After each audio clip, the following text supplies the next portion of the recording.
the Swachh Bharat campaign. This was about trying to, sensitize people towards cleanliness and hygiene. This was apart from that, a lot of traffic awareness programs were organized through the years. The idea was the chaotic traffics in our B towns and cities is something that we need to talk about, especially accidental deaths. So this was a campaign that was initiated to talk about that. One of the good things about Advantage Support is the media coverage it gets and the support it gets. A wonderful initiative was to campaign for a metro service in the region, especially in Patna, and it became a reality when the government adopted that. And a lots of campaigns like these have been to the credit of Advantage Support, picking up issues which are relevant to the society, like voting and encouraging people, using the media, using the government machinery, using the corporates, and bringing them all together for the benefit of society with the three C's of care, concern, as well as contribute. Moving on. Advantage Literature Festival is another wonderful initiative from Advantage Support. And over the past 4 years that this event has been organized, it's one of those unique initiatives, and I think more events like these are required, especially in places like Bihar, to promote literature. And the world's oldest city, Patliputra, somehow has lost its sheen when it comes to literature and arts. And Advantage Literature Festival is doing its bit to try and revive and promote art and culture. Coming to the Advantage Care, when the COVID hit the second time, Advantage Care was started as a part of Advantage Support.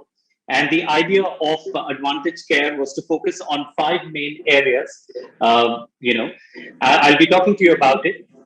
Some of the trustees of Advantage include Dr. A. Hai, the legendary surgeon from Patna, Dr. Ranjana Kumari, Syed Sabah Kareem, Sanjeev Bose, Professor Haider, Chandramani Singh, the former CEO of Videocon.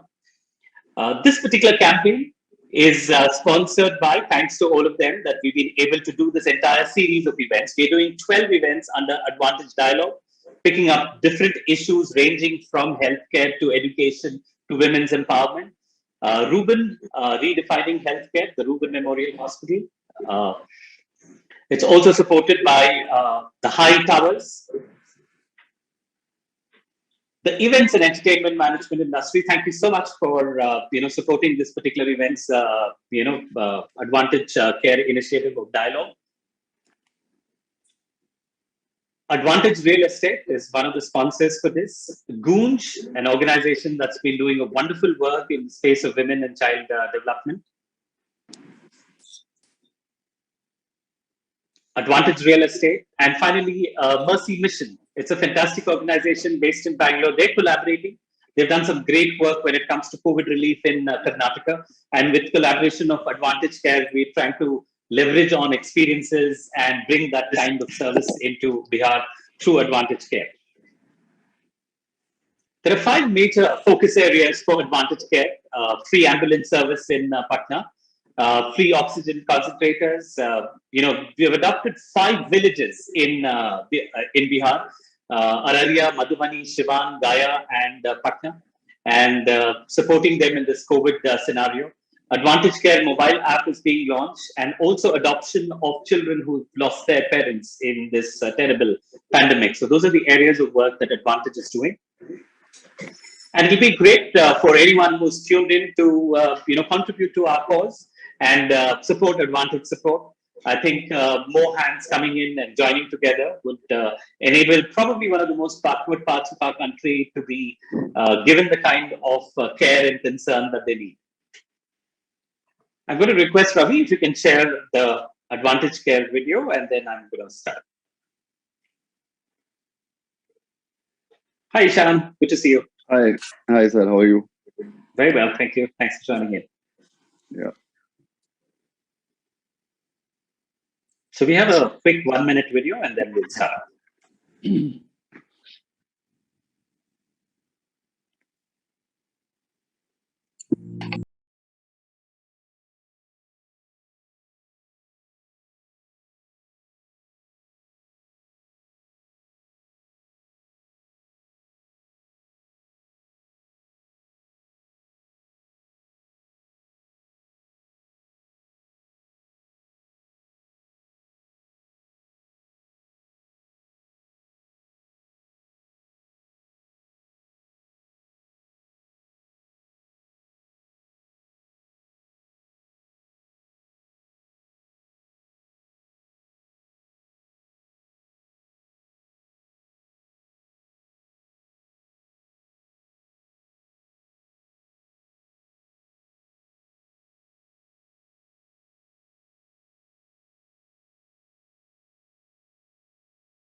Thank you to all the sponsors and all the people and organizations that are supporting Advantage Care do some wonderful work that they've been doing over the years and now specifically in the pandemic situation. So today, ladies and gentlemen, boys and girls, we are here for the Advantage Care Dialogue. You know, the pandemic and the COVID-19 scenario when it first hit us last year and we went in a lockdown. And then again, a couple of months ago when the second wave arrived, a lot of things in our lives got disrupted. In fact, historians say that when we look back at history, we're going to talk about an era pre-COVID and an era post-COVID. And one of the areas that got highly impacted was sport, simply because of the nature of what it is. It's all about going out. And somehow there's that one word that I personally never liked, and that is social distancing. It's actually physical distancing. And I don't know who coined the word and how it became so popular. You know, the more you socially distant, especially we being social animals, it kind of puts us into a lot of different psychological, mental challenges as well, along with the physical challenges. So today we are here to talk about how COVID has impacted sport. And I'm your host, Sultan Ahmed, and I've been a trustee with the Advantage Care, Advantage Support for over 15 years, and trying to do my bit from Bangalore in the region of Bihar. That is where Advantage Support works. The purpose and the focus of this particular discussion today is basically advocacy. It is about sending out a message. It is about talking about issues. It is said that debate, dialogue, discussion are the basic building blocks of any democracy. And I think we need to talk about issues. And today we are here to talk about sport and how it has impacted performing athletes today and the future of the sport. And my job is relatively very easy because I have an illustrious panel of wonderful athletes and sports enthusiasts, if I may call it, supporters of sport. And when you have an illustrious panel, my job becomes very easy. Our first panelist, ladies and gentlemen, is Janab Syed Sabah Kareem Saab, who's a former Indian international wicketkeeper, batsman. He's been a national selector, and that's a pretty prestigious role. If anyone in India knows that. He's also donned the cap of the general manager of cricket operations for the BCCI. And among his several responsibilities during that role, it included giving strategic direction to domestic cricket. And I think one of the best things that's happened to Indian cricket in the past decade or so has been the emergence of new stars. And we have, in fact, one of them on our panel as well. So thank you, Sabah Bhai, for doing such amazing work. And he's originally from Bihar, started his career here in Bihar, and also on the advisory board of Advantage Support. Sabah Bhai, thank you so much for joining us in this panel this morning. Such a pleasure, Sultan. Always a pleasure. Thank you. Our second panelist, ladies and gentlemen, is an amazing lady who originally from Varanasi, Uttar Pradesh, the former basketball captain of India, the women's national basketball team. Apart from playing for Uttar Pradesh, she moved to Delhi. And one thing that she's very famous for is because of the family that she comes from. She, along with three of her sisters, represented the country. They were famously called the Fantastic Four or the Singh Sisters, as they were called. Akanksha has, many applauds to her self in her wonderful, illustrious career that started in 2003. She made her debut for the senior nationals and played while she was just an 11th grader. So I know a lot of young students are watching this on YouTube today. She was in 11th when she was playing the nationals, right? So please tell your parents that, it's never too, you don't have to wait to finish your studies. I mean, you can start your careers much earlier, and we'll talk to Akanksha about that. She's forever cemented her position in the Indian basketball history as one of the first ever top four players to achieve the A grade. From the Basketball Federation of India, sponsored by the IMG Reliance. She's been awarded the best player in many state and national level tournaments. And presently, she spends a lot of her time. She's recently retired and she spends a lot of time honing and nurturing young talent. She started her own basketball academy in Bangalore. And her passion for sport is vivid every day. And she's probably one of the most hardworking, athletes that I know. Akanksha, such a pleasure to have you here. Thank you. It's a pleasure to be here. Thanks, Akansha. It's a pleasure to have you here. Our third panelist, ladies and gentlemen, the legendary Irfan Pathan, needs no introduction at all. Has played over 129 one-day internationals and 29 odd tests in his illustrious career. And one thing that I personally remember, and I'm never going to forget, if there's one cricketing memory that I have, Karachi, Pakistan, first over hat-trick. And probably the only, I mean, I was looking up the net, probably the only cricketer to have achieved that particular feat. Apart from donning the Indian colours, we've loved him with the many wonderful innings and great spells that he's bowled, not just for India but also for our favourite IPL teams like Kings 11 Punjab, Delhi Daredevils, Sunrisers, Chennai Super Kings. When I was looking at his career graph, there are two interesting things that stand out. One is his performance in Jhalak Dikhla Ja. He literally shook a leg in 2015 in that television series. And I don't know how many of you are aware that he's making his debut on the silver screen with a Tamil film, which is going to be released. That's an interesting twist. Apart from this, all of this, he's presently the founder, and he is very passionate about nurturing the future of cricket with his academy called the Cricket Academy of the Pathans that he runs along with his brother Yusuf. Irfan Bhai, such a pleasure to have you here. Thank you so much for joining Advantage Dialogue. Thank you so much. Good to be here, and I was hoping that you will not take out the Jhalak Dikhla Ja part, but it's good to be around such good people. Right, and I promise you today I'm going to try and focus predominantly on the sport part of it and not get there. Maybe we'd love to see you on the silver screen and see you a lot more of you. And the next, panelists, ladies and gentlemen, is unlike the others here. All the other four of our five panelists have lived and braved the sport right from their school and college days. But while she was an athlete in school and college, but she pursued a very regular, if I may use that word, career, going on to do her commerce from Mount Carmel College in Bangalore, and then her master's from Symbiosis in Pune. And then, like all good people do after graduation, she joined the HSBC Bank.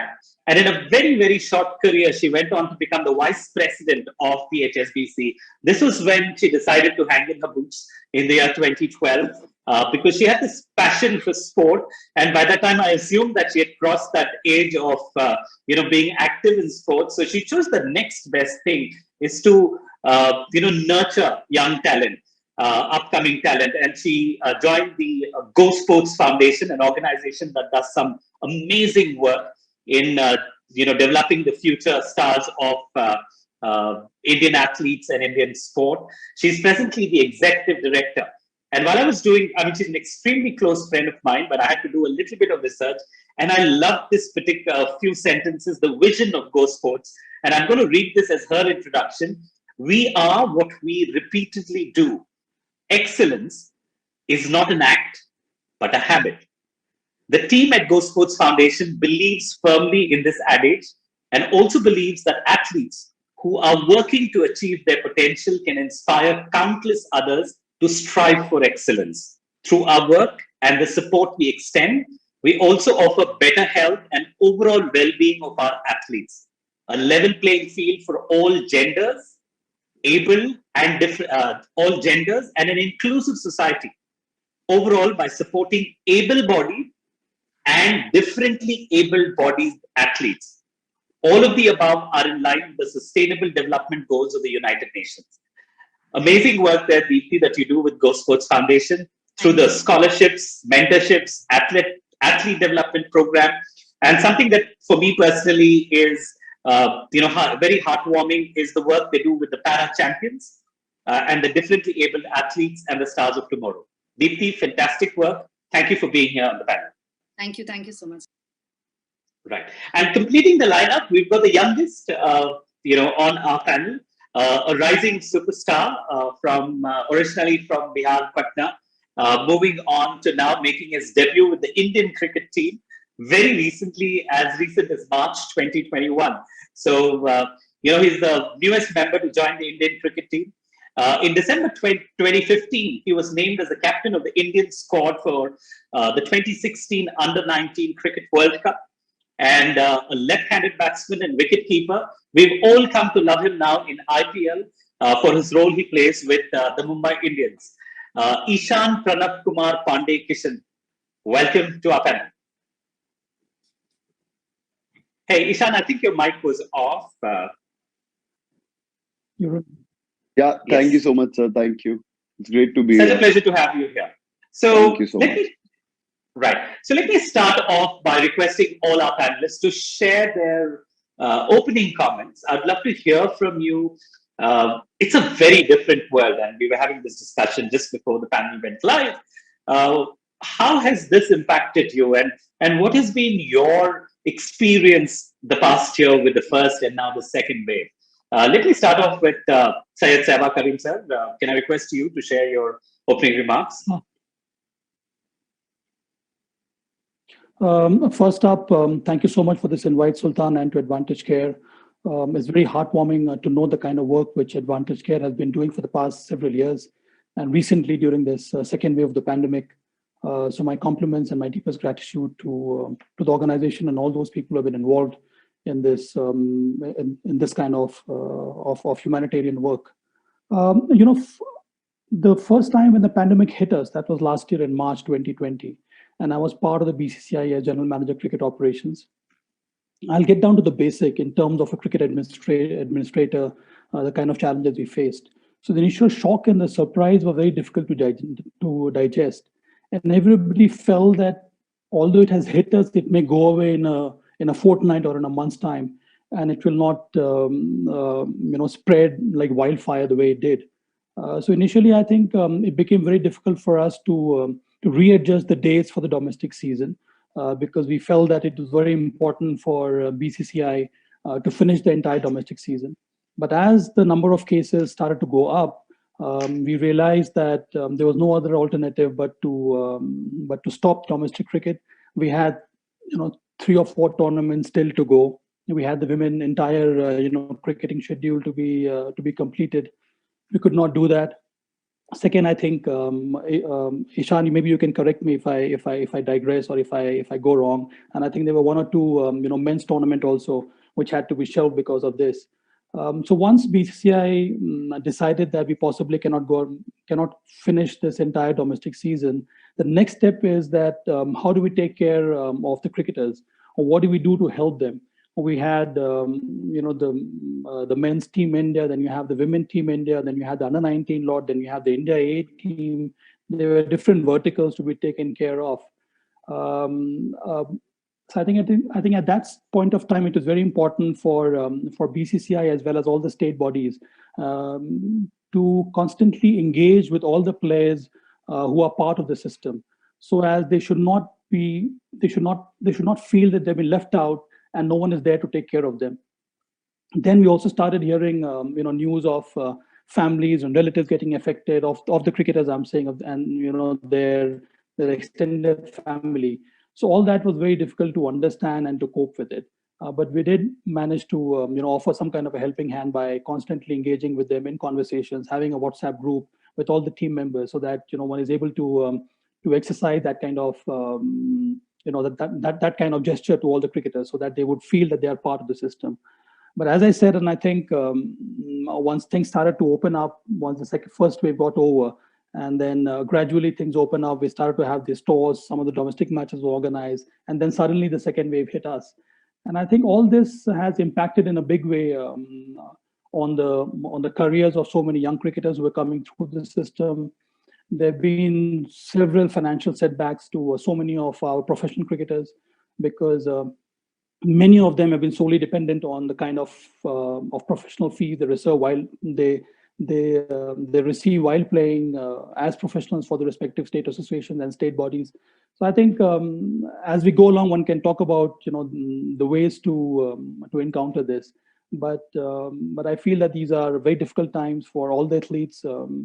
And I think it's very important that people who are associated in the system, who are part of the organization, they need to come forward and offer that helping hand to all the cricketers and all the athletes, so that they do not get unnecessarily depressed And if there are any financial setbacks, we are there to help them out. Right. That's so true because the COVID tested us in so many different ways. And that was an insight from probably the most, what do you call, organized, structured, well-off financially, sporting body of the country. Akanksha, let me come to you. Your sport and your federation and the budgets and, the kind of support that you got. Talk us through how this year's been and what have you seen of, basketball in specific and sport in general? So I'll give you two viewpoints from an athlete side and from a coach's side, right? So athlete side, I cannot imagine my life without sports. First of all, the whole my major chunk of my life, I have been an athlete, and I cannot imagine my life without sports. So suddenly, from an athlete's point, not having tournaments, not having any engagement in sports, it's just so confusing. It's just your sort of your existence. You start to question your existence. What do you do next? Because you don't have, you don't know when the pandemic is gonna end, and what's gonna happen to the sporting career, especially for those who have had, who are on the edge. They are under 18 or 19, and they have last year to represent Indian team or prove themselves they're worth playing for the Indian team. So for them and athletes who've been very active, staying at home, it's very for physically also it's not very good for them, as well as mentally, because the confusing state, not able to go out of the house, all that has affected so much that then the coaches part comes in. Like all the parents, they started approaching me saying that, Akanksha, I don't know what to do because kids are getting very restless at home. They are sometimes they behave very violently. They're not behaving properly. The structured life was taken away from them, right? So then I realized, there's so much missing that, if we don't do something right now, it's going to be a problem for them to come back to the court as well. We don't know if the pandemic is going to go on for 3 months, 4 months, 6 months. And then eventually that's proved, it's such a, we're not sure when the life is going to come back to normal. So I started online classes with the kids. This is very limited things you can do in basketball online, right? So we started physical fitness classes, we started skill classes where kids can participate, individually what you can do to improve yourself. We started all that. So it sort of helped. I cannot imagine, I still can't believe that basketball can be taught online. It's such a physical sport. It's you need people to play with you. But skill part, what we do, individual training, we do this now online. But at the same time, it's just so hard on athletes. It's so hard on coaches because as coaches, we also don't know, what to do next because we plan our programs, macro, meso, and micro. 1 year is what are we going to do with the kids? In 1 year, there's a tournament. So for that, we start segregating, this is the event we're going to play. This is the tournament we're going to play. This is the camp we're going to have. All that is so confusing. And if I see long term, all my athletes who are under 15, under 16, they've been really, really affected by that. And their future as well, because they were looking forward and they're diehard sports fan and they're athletes who want to make their career in sports. So it has been very confusing. It has been very hard on the athletes and the coaches both. Right. Akanksha, you've touched upon some extremely, extremely relevant aspects of what this COVID has done to sport. And the most important one is just, this is a part of your life. And when somebody takes away the most integral part of your life, which is being on the field, on the court, I can just imagine, how difficult it is. It's like taking a fish out of water and expecting it to survive. And the kind of mental health challenges that it throws up is something that we have to discuss. We'll talk about it a little later because it's not just school-going children; it's the athletes at different age. And more so with athletes, it becomes a lot more critical because it's all about your age categories. It's all about your performance in this tournament, right? And we're also talking about competing at the world stage level, which is what we'll talk to deeply about the Olympic preparation and how that gets impacted. So thank you for sharing that, insights, Akanksha. Let me come to Irfan Bhai. Did you plan that there was a COVID happening and you retired from all forms of cricket in last year? And how's it been for you the past year? Look, in terms of retiring, when people say if a cricketer or sportsman retires, he will have free time. That's a lie. He actually or she actually becomes much more busier, as Sarabhai will understand as well, that I have much more work than what I used to do, especially in the later stage of my career. So I wanted to retire for 2-3 years now, but I couldn't take the decision. And eventually, when the time came just before the COVID, it happened to be the timing that I decided to retire from all form of cricket. But look, when it comes to the pandemic, we all talk about, especially for the sportsmen or sportswomen. Uh, I understand that every human, evolves very, very nicely when the problem arrives. So what we started doing, as all the human, the smart people got together and started making a bubble to actually get the sports going. The only issue with the bio bubble, when the bio bubble happened in IPL, bio bubble happened, the commentary team as well. I remember when I came to this hotel last year when the IPL was supposed to happen in the bubble, I had to have 2 weeks of quarantine. And then after 2 weeks of quarantine, I had to be there in the bubble without meeting my family, without meeting my friends, be there just working, coming back to the hotel. I was doing that for 2.5 months. And it takes the toll of everyone. So bio bubble started working for sportsmen in a way, but it had a big impact on mental side of the game as well, because there is a huge impact, especially this pandemic has given. I always believe that this pandemic is good for the guys who are privileged, good for the people who are privileged because they can spend time with their family. But for the people who are less privileged, they have to worry about day-to-day life to survive. It's very difficult for them. And, it has been similar case with some of the guys, especially playing under 16, under 19, and under 23, especially those age group, because if they are losing that 1 year, which a lot of players have lost, they're losing out of the career, especially with the under 19 guys. Suppose if he's a good talented player, he has a last year of under 19, he's gonna be missing out that last year. So my suggestion to the BCCI, which I've already given to them, what can be done for those guys, and especially for the 23 guys, they need to have some sort of alternative so they don't lose out that particular 1 year, which is very, very crucial, which is a making or breaking their career as well. So we have gone through so many ups and downs, but we started to evolve as well in terms of bio bubble. We started to make sure that we start training at home, even though we have lockdowns as well. I remember I mentor quite a few guys.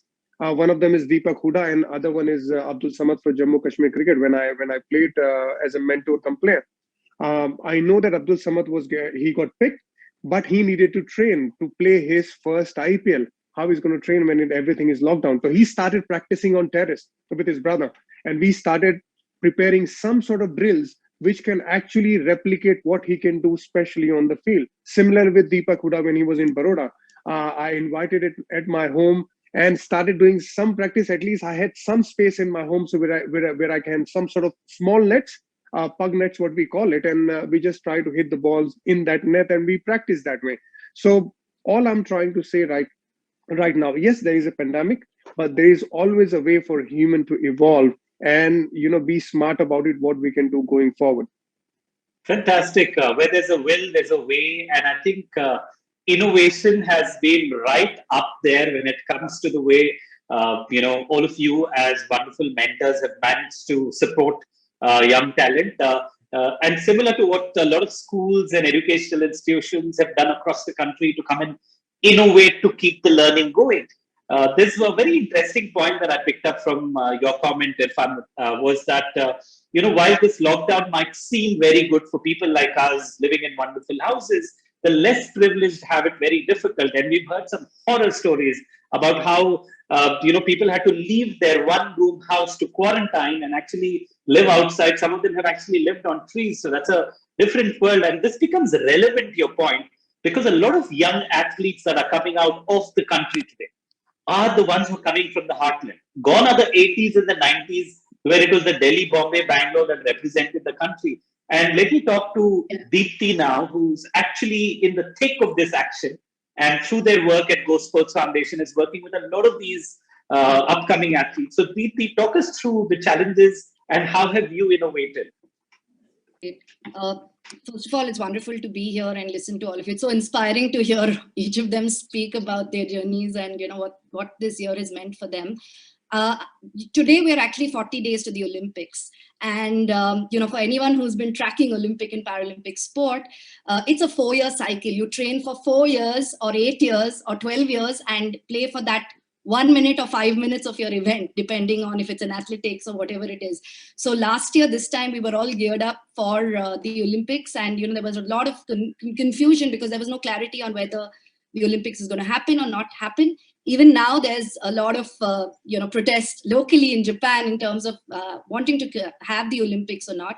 But I think it's been a really, really challenging period for athletes. But I think athletes, like Akanksha said, while they like their routine and they want everything to happen on time and they want to know where they are exactly over the next 1 week, they'll know at what time they're doing what activity. I think that has really gone all over the place because it's all about periodization when you're preparing for the highest level of competition. And we at Go Sports, what we really attempted to do at this point of time, we currently support about 120 athletes.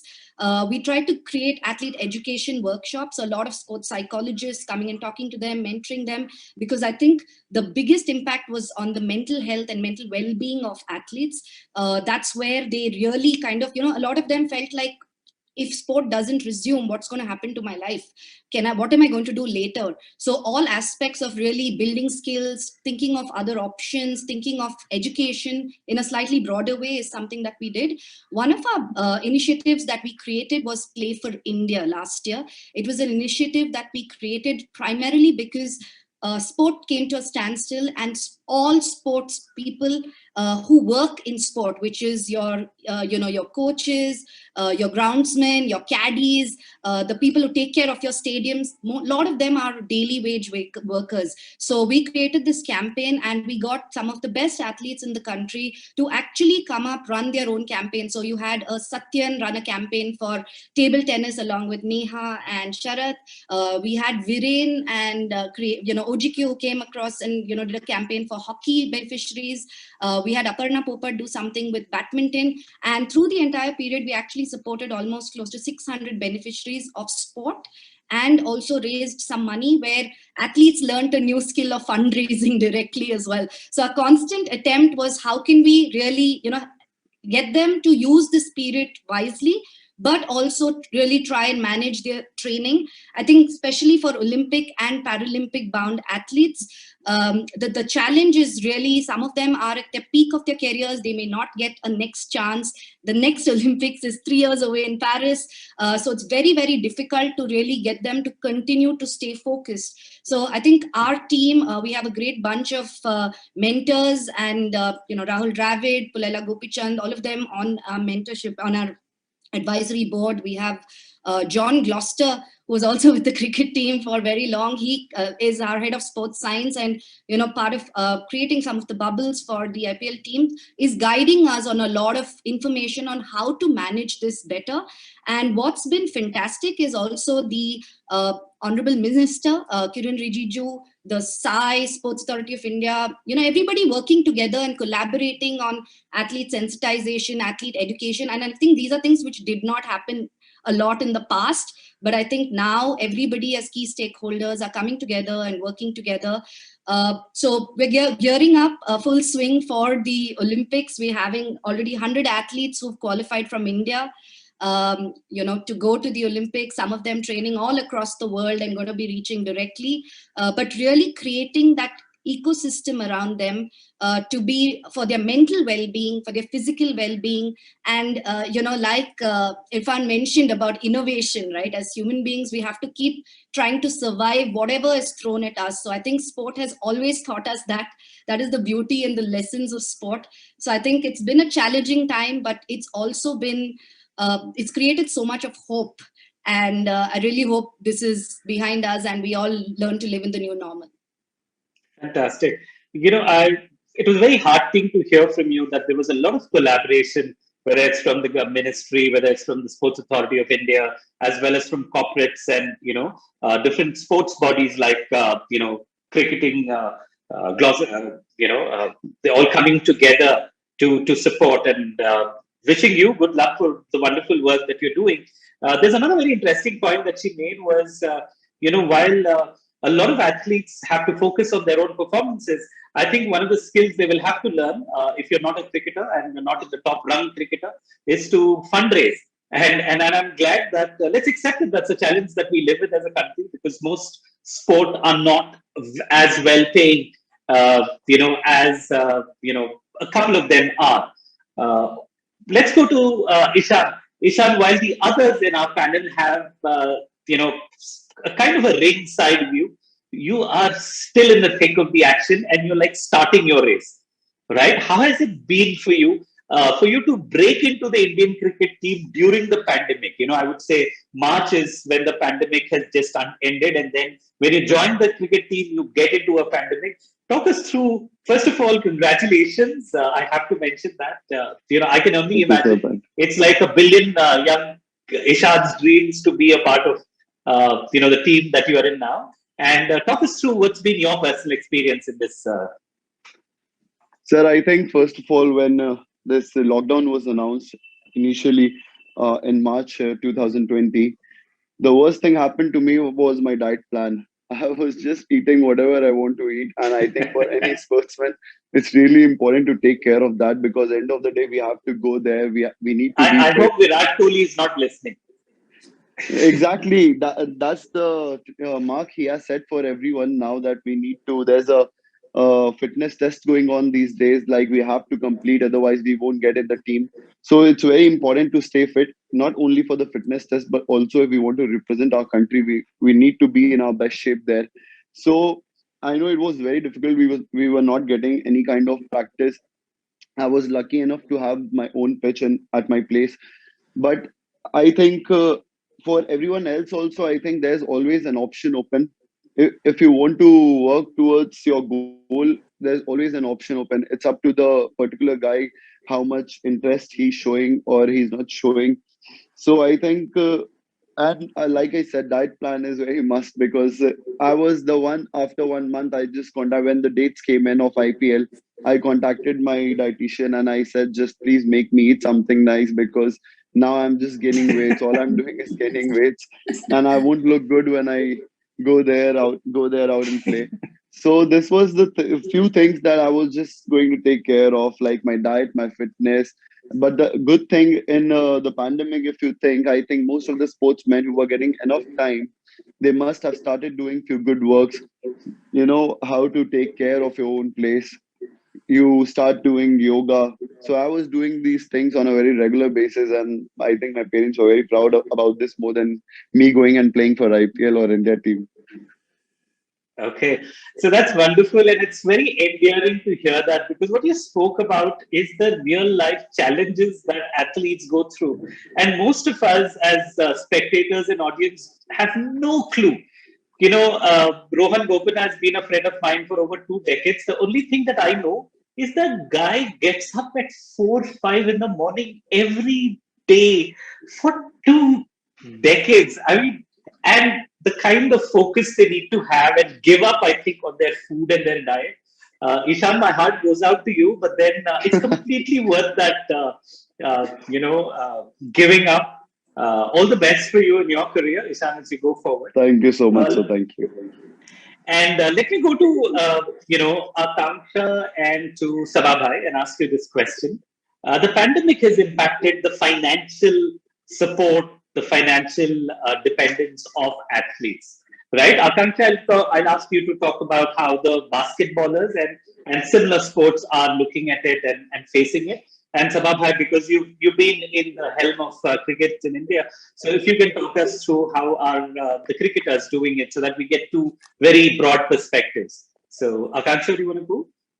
Yeah, so very valid point, because games like basketball and other sports are not at par with cricket, how, in terms of financial help and financially sound this board is. But then keeping that in mind, I mean, we shouldn't be comparing. We should be self-sufficient. We should be we should think about how we can, make most of this, whatever situation it is, how to, raise money, funding, all that is one side. So federation has limitations, of course, that how much money they can spend in terms of training, sending out tournaments, players to the tournaments, all that. So we decided as like, me and my husband, he's also basketball player, national level basketball player, and this has been our dream, this opening an academy and producing a lot of international athletes. So we decided, instead of depending on federation, what we can do from our side to help the sport, because it's just not a sport we have played, it is our love. Both of us say that this is our first love. So we decided, like, reaching out to the companies, and we will start our own sponsorship programs where we can pick all the athletes, like different athletes, those who are doing really well and they don't have enough support. Eventually what happens, the career ends. So how can we bring them into our academy and start supporting them and create a lot of athletes, international athletes, who can bring laurels to the country.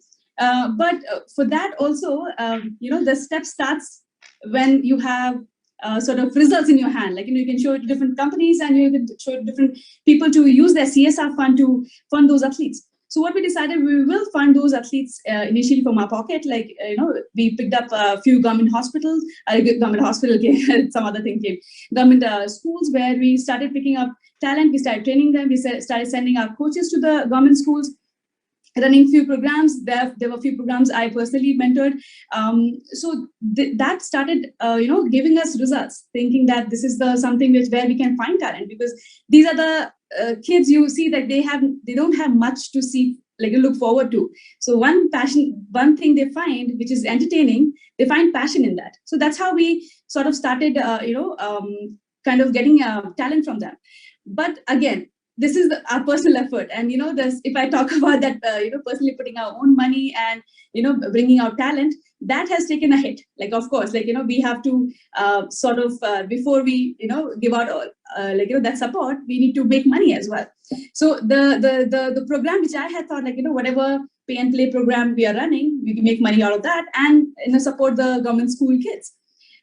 So seeing that small scale, how it has been hit, I see it as in terms of, like, sponsoring the state teams, national teams, all that has taken a hit. Of course, there's a lot we need to figure out how we can take it forward and support athletes, because the financial part has been taken a lot of hit, and athletes have already started thinking about how do we go about it. If we can't make career in sports, then we have to do something to support our family. So I don't know answer to that, of course, but we are trying our best to help. And as Dipti very rightly said, like, how important it is for other sports to get sponsorship. It's just it's just heart-wrenching that, we need to have that kind of a support. We do need to have that kind of a culture in our society, in our country, that people see this as, you are creating heroes for the societies, Absolutely right. And I think once we come out of this second wave, which hopefully is subsiding now, there's a whole lot of us who've woken up to realize that we are required by the society. So today and yesterday, we were supporting the COVID efforts from a healthcare point of view. I think going forward, very clearly, one of the areas that corporates and individuals can support is sport. And I completely hear you there, Akanksha. Sababhai, what are your thoughts on how the financial impact has happened and how that can be looked at? See, Sultan, when this pandemic hit us last year, and I could understand what went into the minds of most of the first-class and top-rung cricketers. First is, where is your career heading? And second is, what about your finances? So career in the sense, as Irfan rightly pointed out, if you're an under-19 cricketer and you are slated to play the World Cup does not take place, under-19 World Cup talking about, and you cross that age group, then what happens to your career then? Because in India, under-19 cricket is very important. That's the platform which actually kickstarts your international career. And Ishan is a great example in front of us. And most of us who have donned the national colors, all of us have gone through the junior cricket structure through BCCI in India.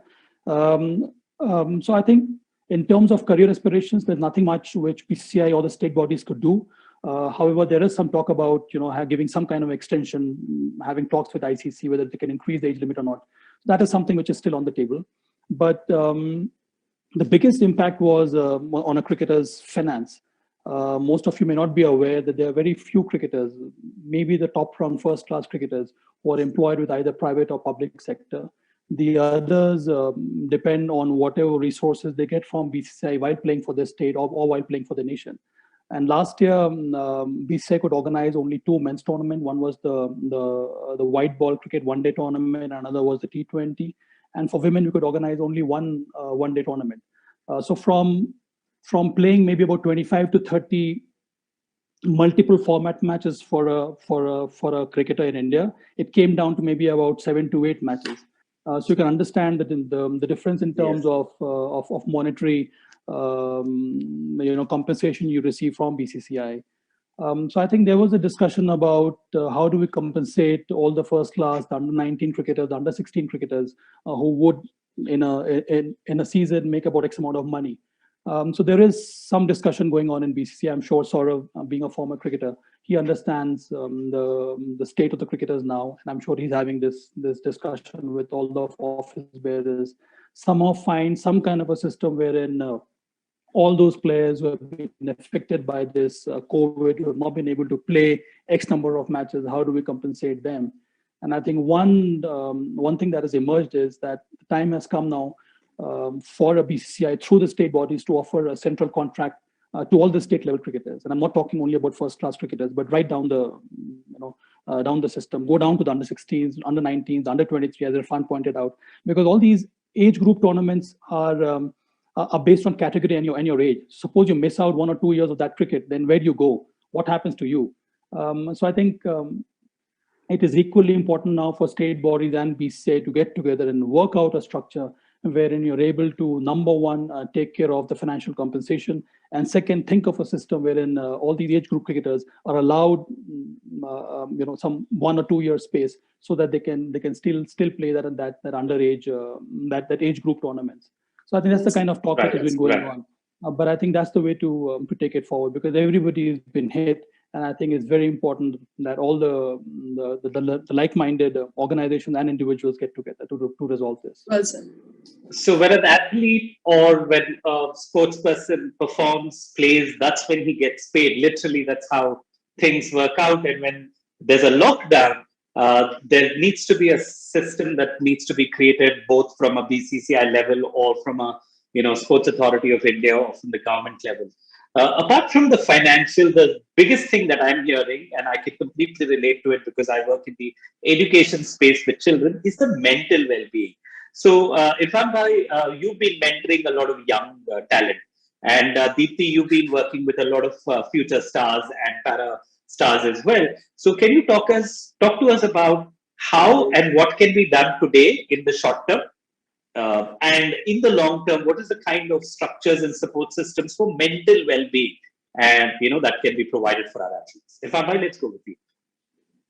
Sultan, first of all, this mentoring needs to be there regularly now. When I was growing up, when I was playing cricket, yes, I had mentors who was trying to help me out, but there was no structure mentoring. So I think that needs to be the case from now on, because there are, a lot of people, Sabha said as well, Dipti said, a lot of Akansha, everyone just made the point there where a lot of people are losing financially as well as their career as well. And I always believe that, the age change has to be there, but that's a different topic altogether. But going forward, the mentoring part where every athlete needs to have at least one mentor in the bag where he can come out and help at any point of time, be that it's financially, be that it's mentally, and more than financially, the mental part will be very, very crucial. Why I said that? Look, I'm a retired player. I'm not playing right now, but I am in the bubble quite a lot. Right now, we be doing commentary for the game of 18th. There is a final game, WTC final game, which is on 18th. But right now, I'm in the quarantine since 11th. So there is a 7 day of quarantine, but only 5 days of work. So what am I going to do in those 7 days when I'm going to be all by myself? If I am just not doing anything, if I'm not talking to anyone, as we all say in Hindi, khali dimag shaitan ka ghar hota hai. So when you keep yourself busy, be there whatever constructive work you do, be there reading, be there you do some courses, or you speak to your mentor, which he can help out. to plan going forward what needs to be done. So I think that's the utmost important going forward in the sport, especially in cricket as well, that a mentor has to be there for all the cricketer. And if that happens, things will become much more easier and clear going forward for any athlete.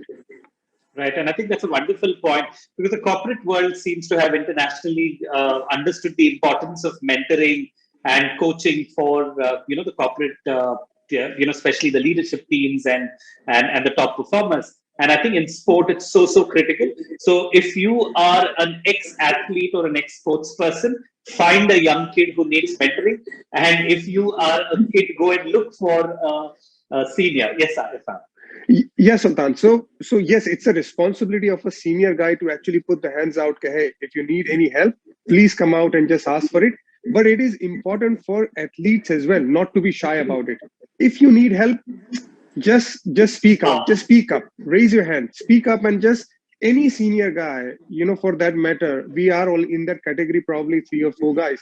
If someone comes to us for help, we will be ready to help in terms of any athlete, because if he is talented, we don't want them to be in the situation where someone is losing their career because of maybe financial issue or something going on in their head. So don't be shy. If you're an athlete, put your hands up, ask for help. I can also add here, Sultan, I may be digressing, but I think Deepti, you can also touch on this subject, is that, in our days, we always felt that as premier athletes, we are, because so ably supported by our family, by our relatives, by our friends, one would never feel the urge or the need to reach out to a mentor. Because we always had our parents, or coaches to help you or assist you, to come out of any problems or travail, so to speak, one goes through in one's career. But I think things have changed now. And I think the younger generation in India itself is becoming as fragile as the so-called Western nation. Western nation, even during our days, those athletes were extremely fragile. We have heard of Irfan, if you recall, there's so many of these foreign cricketers who would come to India and then suddenly they would go back. Marcus Trescothick comes to my mind. Yes. So many of these foreign cricketers who underwent mental rehab, they went through depression, and they had to reach out to people to help them out. But I think I can see that happening now in India, because this new generation or the young generation in India, they go through such kind of issues now. So I think, as Irfan said, it's very important for an individual, one, to understand that there are some issues which needs to be handled by an expert. Second is maybe the parents or the environment needs to tell them, okay, hey, listen, this is the time for you to reach out to a mentor or a sports psychologist to help you come out from this kind of a state. And I think that's the way to really take this forward. That's where I think your foundation has come in very handy, isn't it? Yes, Deepti. Yeah, I think just 2 points over here. One on the financial part of it, and since you spoke about CSR, and I'm really using this platform to talk about it, that India is actually the first country in the world to mandate CSR, right? And that's something we should be very proud of. And it has something called as training towards Olympic, Paralympic, rural, and nationally recognized sports. So a lot of corporates don't even look at sport as one of the areas of supporting, because they're only thinking about a medal. But if we don't invest in the actual programs in the grassroots and actually helping at them elevate in a structured manner, we're not going to see champions of the future. The fact that we see so many cricketers is because there's an entire program and pathway put in place. And if we have to see that happening, we need a lot of support, and this is support from corporate. So I just wanted to just put that out there, that different organizations like us are, we are the platform to take those funds and put it into these athlete development programs. And it's not just from their sporting standpoint, it is to make them a professional athlete and a good human being at the end of the day, right? To become a role model, to give back, to put your hand up and say, I want to be the mentor, I want to give back to the sport that has given me so much. So I think all of that requires a support team. It requires an entourage, and that's where an organization like us comes in to really provide that support. We're doing it currently only for Olympic and Paralympic sport, but yes, we have in the past also for BCCI done a program for the under-19 team, the India A team, as well as the women's cricket team. We've done workshops, athlete education workshops, and we've seen the relevance of it, because a lot of times the life of an athlete is, it's a very lonely journey. And sometimes if you're not performing, you just feel like you have nowhere to go and your world is going to, just come to an end. So I think to constantly ensure that there are opportunities, and there are two careers that two lives an athlete lives, one while they're playing and one beyond their sport. So how do you make sure that you take care of both these aspects and develop enough skill sets to manage your post-career time, also well? I mean, today there's commentary, there's giving back in ways, there's mentoring, there's so many opportunities there's entrepreneurship as well. So I think it's about educating the athlete, creating that awareness and mental well-being. I think just culturally, I have to touch this upon, it's not an athlete, Indian eco-sport issue. I think it's general public in India. We're very happy to say when we hurt our physical self and go to the doctor. But if you're feeling low, if you're feeling bad, you don't even want to talk about meeting a counselor or a psychologist, because you feel it's there's so much of shame attached to it socially. So I think a lot of things happening, but I'm glad we're talking openly about mental health. There's a lot of different organizations who are supporting this, and as a team of stakeholders in Indian sport, I think it's everybody's responsibility, not just the athlete, but the parents, the coaches, the administrators, everybody who's around the athlete, to be also educated on all these aspects. Because for an athlete, it's literally what my coach says is everything that I'll follow, at least in most of the other sports, right? So how do we ensure that coach education also is happening and awareness is also happening? So I think it's a combination of things, but yes, funding is the number one aspect for most sports, but it's nice to see a lot of our corporates who've come in and supported this. And I have to make this point, because in a pandemic year, when a lot of money has actually gone into other areas, rightly so, because of the pandemic situation, very, very fortunate to all our partners who've continued to invest in sport, because they believe in the long-term journey. They believe in putting India on a world map. And that is why they've continued to stay put in the programs that they're running with us. So thank you. Great. Deepti, I'm picking up that point, saying that, of course, having seen the success of Go Sports, there are a lot of organizations and a lot of corporate that have come forward in supporting sport. But the challenge is that we need a lot more. And that's what, Akanksha was mentioning. And we know that COVID has had a challenge with access to facilities for a sports person to practice, to be at the top of the game. But the two big challenges that have emerged through this conversation have been, one, the financial challenge, and then the other one is the mental well-being challenge. And I think these are very clear areas for all of us to focus on and work towards. Ishan, I'm going to come to you with a question that's come, and it was also on top of my priority. You were lucky enough to not just be there and be a part of the under-19 team, but you performed really well, right? You were the captain of that team, and then you went on to now be a part of the national cricket side. What would be your advice to those 16, 17, 18-year-olds who lost out that 1 year? How would you?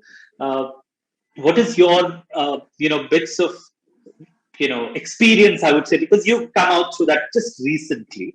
What would be your advice for the young cricketers, not just cricketers, for the other athletes or the Paralympians and the Olympians going to Olympics? What would be your insight for them? See, I think 1 year is too much for any sportsman, because in 1 year you get better a lot. You learn so many things, so many new things. If it's cricket, you learn 2-3 shots. In other sports, you get to know about your own game also. And I think for any sportsman of young age, I think it's really important not to think about the result, what's going to happen in future, because that was something I experienced that was very difficult when I imagined myself in being in such a situation, and when I was not able to perform and I can't reach my goal, I was very upset, and that was something I was adding pressure on myself. And then I was not able to perform well, because like if you see, if I get out in 2-3 matches quickly, then later on what I'm thinking is to just survive there and play little selfish game. Sometimes that happens with any cricketer who wants to be there for the next match also. But so I learned that it's very important for anyone to stay in that neutral zone. You just need to go there and express yourself. You don't have to worry about the results. You just have to keep doing your homework. You have to work on your process, and when the time comes, you just need to go there and give your best shot. If it works, it's fair enough. If not, you just need to forget that previous match, and you need to go ahead with that. That's the same thing with this COVID situation. What's done is done. Now everyone should think that what we can make out of this COVID time. There are so many things we can do. We can start doing our yoga. We can start doing our extra gym work. We can I mean, you get me. We can do so many things, and we can get better every day. So for me, I think it's very important to just keep growing day by day. If the day is not good, you always have your parents by your side. You need to talk to them whenever you're feeling low. Like everyone is talking about the mentorship. I think the biggest mentors, I think, is our parents. If we talk to them, we will get good suggestions of what we need to do. So it's just that you need to keep working. Just keep asking yourself that am I going in the right direction or not? And I think the things will come for you. Sultan, I'll add something here. Different athletes get their peak at different age groups. So sometimes athletes, I was the first one to play under 16. When I was playing under 16, I was playing for senior women's basketball team. So I was playing better than my age group, and much better. So many players I was doing so many better than so many players who were in the senior Indian team.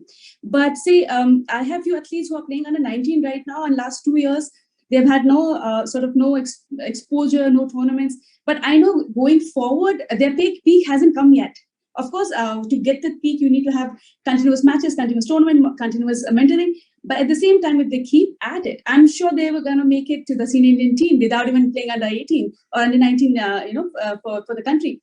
So coaches have to realize when the peak comes of the athletes, and accordingly, they have to prepare the athletes. At the same time, mentally, you have to prepare them, because even athletes see that if they've not been part of under 19 Indian team, probably it's not probably they will not be able to make it to the senior team. So, but it's a myth, because you see a lot of athletes are super talented who make it to the senior Indian team much later than depending upon getting right opportunities, chances, and right time they peak. So that also adds to it. They don't get discouraged. You just keep at it, and you will make it. You're on mute, Sultan. Yeah, so don't get discouraged. You always have an opportunity. And what Ishant said was wonderful. And I love that point of, believe in your family. Your family, even Irfan at different points it mentioned, your family is someone that really is there for you. So, and more importantly, it's like cricket. The next time you go out there to start batting on the pitch, you start from zero. So 2020 is moved on. So don't fret too much about it. It's a new year ahead. With this, we come, this 1 hour has just flown. I was planning a lot more questions, but I think we've covered the most important ones. I'm going to end by throwing up one common question to all our panelists over here. And I'd love to ask them all a question, which is, what is the one takeaway or a lesson that this pandemic has taught them? What's a life lesson that this COVID pandemic has taught you? And the second part of the question is, if you were to give any advice or, to the government and to the authorities, what would that be? In this case, it could be to the corporate, to the world outside. What would be your message as, from the topic that we've discussed? So what's your life lesson and what's your message out there? So let me start, Samabhai, we'll start with you. Go with that. Okay. I'll try and make it very brief, Sultan, because whatever one has seen over the past year and a half, the way things have panned out, I think each of us, we have gone through, different facets of our life, and has lost on some close family members or relatives or friends. And I think my biggest life lesson is to live by the day and enjoy the present. In fact, not only the present, enjoy the moment. And I think one feels always privileged that one is alive and one is breathing and one is trying to grow as much as possible. One should spend time and energy in trying to help others who are in need during these tough times. That's my life lesson. Number two is, I think, I don't know, somehow we need to come up with a solution where we mandate the public and the private sector organizations to have some percentage of your CSR only for sports. And I think when we talk about turning our nation into a sporting nation, the only way we can do it is by getting this kind of a structure in place through central government guidelines or state government guidelines. There has to be some kind of a mandatory structure in place so that and all these private and public sector organizations, they set aside X amount of X percentage of your CSR only for promotion and well-being of sports and for athletes. Wonderful. Live by the moment. And can we set aside a certain percentage specific for sport from CSR? Deepti? Okay. I think one of the biggest lessons is you realize during this entire 1 year for me personally is, while you might talk about loving yourself and being on your own, you realize that the greatest strength is working with your community and coming together. And I think that is what the pandemic has shown, that at different points, different people have reached out to random people who you've never spoken to at the time of help. And I think the last few months has been really heartening to see how that has happened, and just helping out in the time of need. At the end of the day, health is wealth. So take care of your health first, whether it's mental well-being, physical well-being, emotional well-being. I think that has been a big learning for me. Advice, thank you, Sabha, for mentioning that point on advice to corporates. But I think for athletes, I would just say for the entire sporting community that there is a lot of people who want to support, who want to contribute. It's just about reaching out and asking for help, and don't feel shy to ask for help. There are enough and more people who want to really see you grow and shine. Cherish your health and reach out for the support that you need. What we have, we start thinking about negative points. So I think that's one thing I learned even better.